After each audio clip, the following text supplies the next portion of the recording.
Hi, welcome back to Vondel Pete. I'm Peter, an INFP personality type, and this is my cousin Will, who's visiting my city, Melbourne, in Australia. He's an ENFP personality type, so a very similar personality type to me. And we've got this dog here, I should point out, it's an ESFP dog. I made him do a test. He's got ESFP. Well, it's hard to know. From a human standpoint, I guess I ESFP. I mean, I answered the questions for him, yeah. And it's a human test, isn't it? Yeah, it's a human test on a dog. You gonna get in the way? No. Yes. No. Yeah, you might just have to kick him out. I think you're getting. It's really distracting me. No, he's going to get up again. He knows. This is how he gets away with it. That's what he does. That's what dogs do. Because he's been coddled too much. I can put him in the bathroom. Poor dog. Come on. The fact that he's so willing. But no, he knows. He knows.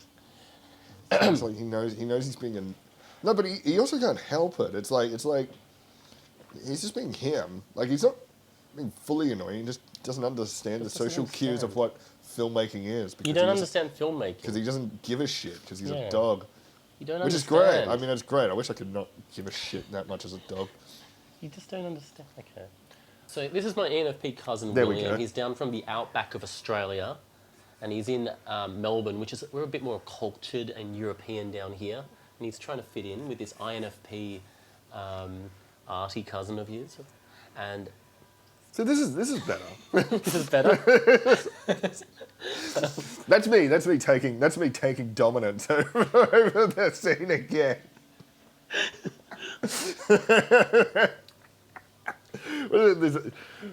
What's that thing that you never do in improvisational comedy? Is just disagree with them. Oh, you yeah, immediately do something and you go, no, it's not. And then, Just playing a character, you're just improvising. Hi, welcome back to Vondel Pete. I'm sitting here with my ENFP cousin from the outback. So INFP from Melbourne, a very cultural city in Australia. And this is a wild ENFP from the outback of Australia. And we're going to talk to him about his personality type compared to mine.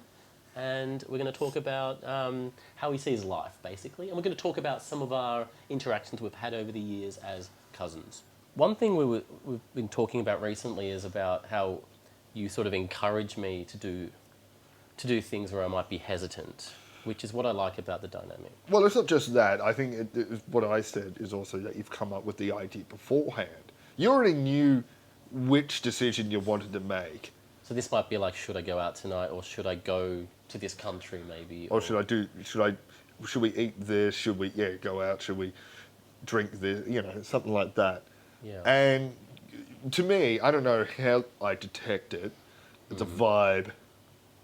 Dare I say, in the millennial sense, it's a vibe. It's a vibe. But I already know what you're picking, and so all I have to say is yes. So I need that. I don't even really give any reason, or I don't give any reason or anything to it. I just say yes, and then you're quick to do it. Yeah, so it's kind of cool for me. So I think INFPs tend to be very hesitant about a lot of things, and they might spend way too long trying to make a decision, and they just can't make that decision. So it might come from a thing that you've been around people before who immediately shut down ideas. Yeah, and then ENFPs tend to do the opposite and encourage the INFPs' ideas to come out. So it's very encouraging. So on the flip side, as an INFP, are there ways where I might have encouraged you or helped your life in some way, or yeah, it's a weird question. It is a weird question, but I think we can salvage this part, talking about impulse. Because of your hesitant nature and my lack of it, I'm much more impulsive, which impulse is not always good in the same way that hesitation isn't always good. There are certain situations where thought should take a process. You should be a little bit more, should think a little bit more about it. You should be a little bit more hesitant about what we're about to approach. Things. I guess an example, financial decisions, relationships, big decisions. There might be a bit of an improvise, go for it. Or I have to do this now. Maybe a vent and be like, I have to do this now. And then maybe regret it after because I rushed into it rather when I was like, oh, you get to it and you're like, I didn't need to do it as soon as I wanted to. I should have held back on it. Yeah, actually, there's a big difference. INFPs tend to make mistakes by thinking too much, and over considering things until they lose an opportunity. Mm. But it still probably could be a good influence compared, like for an ENFP, because if you get someone who's like your opposite type is an ISTJ, like your brother Stephen, but someone who's so hesitant about everything, that's going to put you off, and you're going to be like, I don't want to be like that. Yeah. But an INFP is just a little bit of hesitancy, but mainly they still take risks. So it just shows just a nice little sprinkle of caution, or thinking through some ideas a little bit deeper maybe. While ENFPs are really good at getting INFPs out of ruts, I think, encouraging them to be a bit more who they... Because I think INFPs just want to be ENFPs. What do you think? Let me know in the comments. If you're an INFP, do you want to be an ENFP? I think a lot of them do. I know I do. That's what type I would want to be if I got to choose, I think. The ENFP? Yeah, just be like me, but like stop overthinking and holding myself back. Shit, I can't answer that because I can't remember what everyone does. In fact, I think, see, this is another thing. While I'm interested in something like this, I don't sit and bloody know what the hell every single thing does.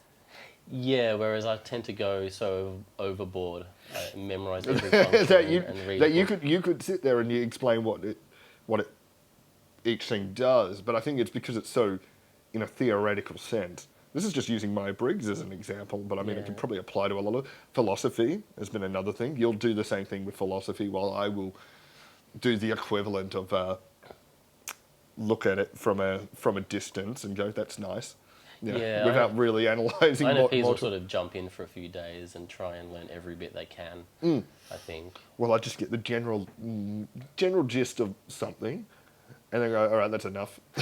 I'm done. Well, that's enough. Okay, how do I apply that to this? I guess I make my own interpretation. So I end up with a quasi, not the actual whatever the written text was, but my interpretation of a surface level understanding of the text. So I guess that is pretty much, I think, the big distinction with INFPs and ENFPs. I really think that's all it is. The INFP is an introvert version of it, and therefore they're going to try and wallow or get more deeply engrossed in a particular thing rather than maybe moving on quite as quickly. That's probably the best way of showing a key difference with INFPs and ENFPs. I reckon that INFPs and ENFPs are very likable in general. Well, because we encourage each other to do a certain in our hesitancies. I remember one night coming home late from uni. This is when we're living together. Coming back and bumping into you about to go to the train. You were about to have this idea. I think you were hesitant on it. Maybe I was thinking of going to a bar by myself or something like that. But then you saw that, and then you used that as an excuse to say, these were the fun places I went at your age. And you took me on a tour. And actually reminded me of that like whole secret club thing of Melbourne, the whole secret bar thing. Yeah. We ended up at this one place you would never have gone to, which was an alleyway where they had a bar in the wall. It was not even the size of this room, and it was a bar, just in a alleyway. Can't even remember. That was our first stop, right. And then you said, "All right, now we're going to go over here." And then we went to some underground place, which was a nice, like, relaxing lounge bar. And I remember you pointing out, "Oh, I was like 20, and now everyone here is like my age now." So the same people or the same group are just like continually going to the same place. And then we ended up in a big hall. Okay, yeah. With some DJ playing. Which wasn't like doof DJ. It was whatever more of what you're into. But we ended up there. And I was probably really spurred on by showing someone my story. Yeah. This is my life, and I'm showing you around. Well, you always said this in relation to, I went here with such and such. Of course, you're taking me through friend grids, you're taking me through people that you knew, who I know the names of, but don't know some of the people. Yeah. But then we end up at a place and you say, I played a video of such and such up here on the big screen in this hall at a party. Yeah, I remember that now. Yeah. Yeah. So, see, then on my own, it becomes annoying because after that night, I knew that there are secret bars. There are like hidden places in Melbourne because that's what it's famous for, I guess. Yeah. Hidden bars, hidden cafes, whatever. This whatever pretentious thing. Never again was I able to do that again. Yep. I was A little never. special Peter treat. Yeah. But again, it's just so there's a lot of spurring on between INFPs and ENFPs. We And are able to bounce off quickly. Yeah. quite quickly, I think at parties there's been times where we've come up with a complete fake narrative and started telling people stories of when we lived together and we created this whole thing. Oh yeah, and we keep going on to each other. We just kept going on and on, creating this fake reality, and people were like, "Are you guys serious?" I think we were saying that we lived together, but we were implying that I was beating you. Oh yeah, that's right. Yes, we go on that. Or I would. Just to a bunch of people who don't really know us necessarily. It would start off with something simple that Oh, yeah, we used to live together, and then you might make some little I'd be joke. like, yeah, I spilt a cup of water and it really irritated you. Yeah. And so you come up and you And he would- slap me. He would slap me, and I'd be Yeah. like, "That's right." I used to slap him, and Yeah. then I was like, and then other times I punched him in the face, and then you might laugh. And I went, yeah, that was pretty funny though. And I would always go, yeah, that was funny. But I did deserve, no. But I deserved it. Yeah. And then the people watching it look a bit concerned. Their faces like, "Really? Did this happen?" And then we just started becoming these like, You're one of the few people, because I do that joke to other people. I do Yeah. that bit to other people. And other people just sort of go, yes, yes. But you are the only one that continues it. And then it becomes a game of like, how far can we go with this?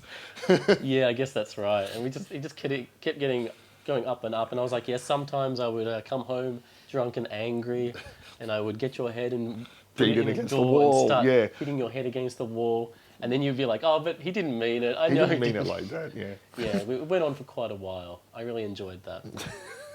that. Well, until one of us left.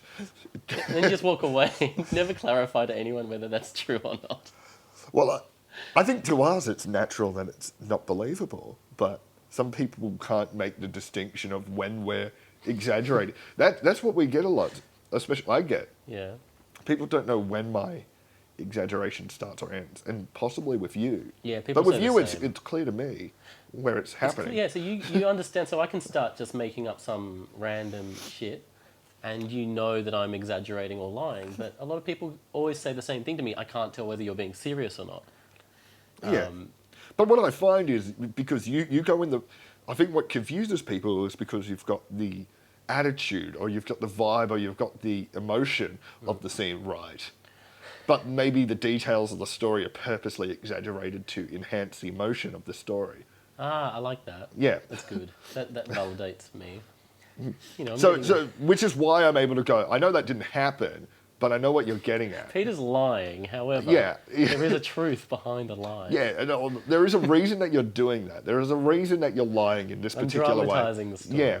Well, for one, you've always been a storyteller. Yeah. And so you're doing that and making an entertainment element, which is possibly a trait of both of us. We like to entertain. Which can make us, and I think because INFPs and ENFPs don't really value logic too much, there might be you're not really anchored too much by the facts all the time. If I don't know if that's a Yeah. flaw or not. It's definitely something I have to hold myself back sometimes and hang on, Peter. What are the facts? Are you? I don't mean to lie. It's just I want to get the story. But I mean, to me, it's not lying. It's not really lying, is it? I exaggerate some things. But to me, it's obvious that that didn't happen. Like I'll say, oh, I was so drunk, I had 10 beers, and I would have had 6 beers.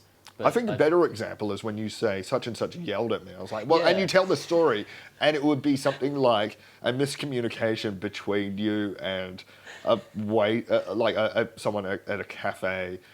The waitress at the cafe put the coffee down, and you will see the person slammed it down and looked Yeah. angry at me Yeah. because I had a tissue that I unfolded in front of me. And I might push it further and And say I'll be they like, I know it- screamed in my ear Yeah. for hours, when really they just frowned at me. Yeah. When I tell the story, it's like they screeched in my ear until my It's quite brains were clear. fried. Yeah, it's quite clear that you you did something that not a lot of people normally do, and they just looked at you a bit strange. And I am But so that turns sensitive into a and story about being yelled at and I and just slammed casually coffee. See, but I think ENFPs might do the same thing. When telling a story, they might exaggerate. They might have the same traits. I can't. There might be just something more about me. Well, I would react in a certain way. Yeah. And the story would probably be about what I said back. Yeah. Rather than what happened to me. Maybe. Yeah. I don't know, but I mean, maybe I'm projecting myself into that. So anyway, I hope you've learned something from what an INFP and an ENFP is. Basically, they're kind of similar.